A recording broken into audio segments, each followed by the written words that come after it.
This book is 50% angst. Good morning, good afternoon, or perhaps even good evening, since I don't know when you're watching this video. In fact, I don't even know where you're watching this video, but I think something we can all agree on is that it would be really weird if I did. Today, I will be reviewing the highly anticipated Midnight Sun by Stephenie Meyer. Twilight is a bit of a guilty pleasure for me because I know that it's not quality literature, but I've read every single one multiple times. So that's just where we are at this point, and I've accepted that, and that's fine. So far, this channel has just been whatever I wanted it to be at any point, but it can be whatever you want it to be at any point as well. There's nothing stopping you from commenting down below, which reminds me, remember to like, comment, and subscribe to my channel and this video. Thank you very much. You can hit the little bell for notifications. There seems to be some slight discrepancy to whether or not that actually works. We shall see how it goes. The first thing I'd like to bring up is the size of the book.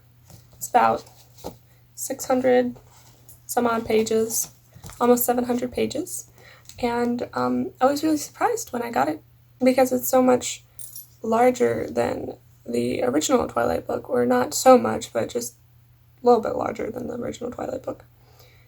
And the reason for that, I figured out, is because the book is 50 to 75% just angst. It's just angst all the time. So much. It's kind of funny in the beginning with all of the angst, and then it gets to the point you're like,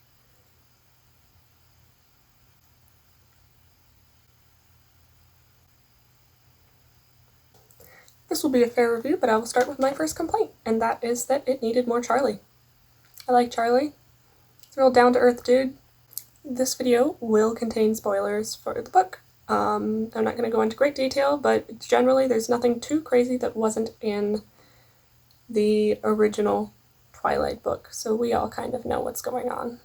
An interesting thing with Charlie is that apparently his thoughts aren't like the same as other people's thoughts. The same way that Edward can't hear Bella's thoughts, he also has a hard time hearing Charlie's thoughts. They're more just general ideas and vibes. So, but they're just general ideas.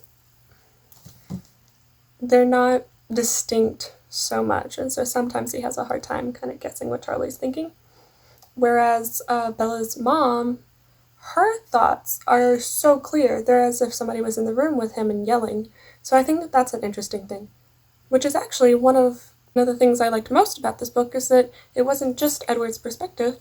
Because we had Edward's perspective, we had a lot of other people's. Like, we could see what's happening in Mike Newton's mind, or Angela's mind, or Alice's mind, or whoever. So that was actually something that I really enjoyed, was that we got others' thoughts too.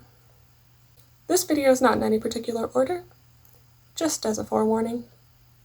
One random thing was the strangely detailed car chase scene at the end. In the original Twilight, we don't know how the Cullens got to Bella in time. But in this, we know that it's because they stole a series of cars, and we get all of the details of how they get from one car to the next car, and how they choose which car to take, and how they avoid the police, and how they get through the parking lots. So it's kind of a lot. It's a lot. I'm not mad at it. I just think that it's an interesting decision to make about the storyline. They didn't just take one car and get there. They had to, like, switch cars. All of that. This could be the book that is also titled, "In which everything Edward does disgusts him." Every decision he makes, it's like, oh, what a terrible beast I've become. With that expression, generally. And, I gotta say, he and Bella are kind of perfect together, because both of them, every decision they make, they go, they'll surely hate me now. It's very dramatic. The entire thing is dramatic. It's melodramatic. It's too much, but that's part of the reason that I love it. It's a candy bar book. It's a book that you can just read quickly, even though it's giant and it's fantastic. Something that's kind of funny to me is that Edward has been aware of Bella for a little bit. They've already met, but they just haven't really been talking. And he gets super upset about any time she trips and falls on things because she's so clumsy. And she takes that very offensively. Yeah, but he's like, can you try not to hurt yourself? That would be super great. It would make my job much easier. And that's part of the reason that he ends up becoming a little bit obsessed with Bella, is because she's so breakable. It's like, are you trying to get hurt? What is your deal?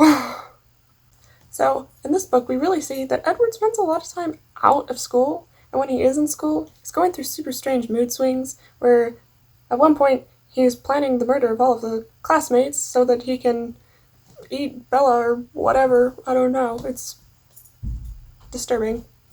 But even in other scenes, he's like suddenly angsty and suddenly quiet, and Emmett's like, dude, being a little weird. People are gonna notice this. So my thought is that when one of the times that Edward ran away for a bit, I'm sure the guidance counselor was like, Carlisle Cullen, Dr. Cullen, we need to talk about your son. My son? What's wrong with my son? He's being merry. We're concerned about him, sir. What? Concerned about Edward? Sir, I think you should take this seriously. The boy seems suddenly disturbed. Edward, nah. In which the scene ends with Carlisle looking into the camera as if he were on The Office, because he seems to have total faith in Edward, but there's just a little part of it that seems somewhat sarcastic. It's like, Edward, you're such a good boy. Edward is the best of us. And so on. Something I'd like to bring up is that there is a massive height difference between Alice and Jasper, and we really don't talk about this because in the movie, the actors really weren't that different. But in the book, Jasper's supposed to be like 6'3", and Alice is supposed to be 4'10". It's like Jasper saying, hello, here's my child, who is my girlfriend. Like, that's just, I mean, out of all of the things in the book that are weird, that's kind of probably not the utmost concern, but I don't know. I think it's a little strange. Speaking of Alice, we have this whole interaction between Alice and Edward where she's like, Edward, I love her. Edward, I love her. Edward, I love her. Edward. And we don't really get details of this. She just keeps saying that. I think what I figured out is that it's when she sees that Edward is gonna kill Bella in the field or whatever. And so she starts speaking out. She's like, oh, you can't kill her because I really like her. But she doesn't super explain that. She just says, I love her. Edward. So, did I mention the angst? I think I did, but I don't think you got it. When I say everything that he thinks is accompanied by angst, that's not an exaggeration. And I know that everything Bella thinks is accompanied by angst as well, but it's not the same. He's like really, really angsty. It's like, I don't know if I should wear this shirt today. Perhaps it'd be too revealing of our vampire side. Too unnatural. It's like, Edward, it's a short sleeve shirt, get over yourself. One of the best things in this entire book was when Edward and Carlisle were in England or someplace, when a little bit after Edward was first turned. And Carlo got a Christmas tree, and they put up a little Christmas tree in their apartment, and it was adorable and cute, and the whole book was worth that. So, yeah, it's adorable. I'm sure that there's life lessons that we could learn from this book, but I don't know. I don't really feel like diving into that. I think that it's cool to just enjoy the book and perhaps make fun of it just a little bit. Just a little bit. You can't take yourself too seriously with Twilight. I don't think people should be made fun of for liking Twilight, but I also think that we should all recognize that it is Twilight. It's the book that at any thrift store you go to, you can find at least one copy of one of the Twilight books. Fun fact, when we were watching the movie, because I enjoy watching or rewatching the movies after I read one of the books, near the beginning, my dad came in and he said, "This relationship seems like a lot of work. Why does Bella stay with him? This is like, he's going to eat her. This is ridiculous." But by the end, he said, "Why doesn't Edward just turn Bella into a vampire right now? That would solve all of their problems." And he's right.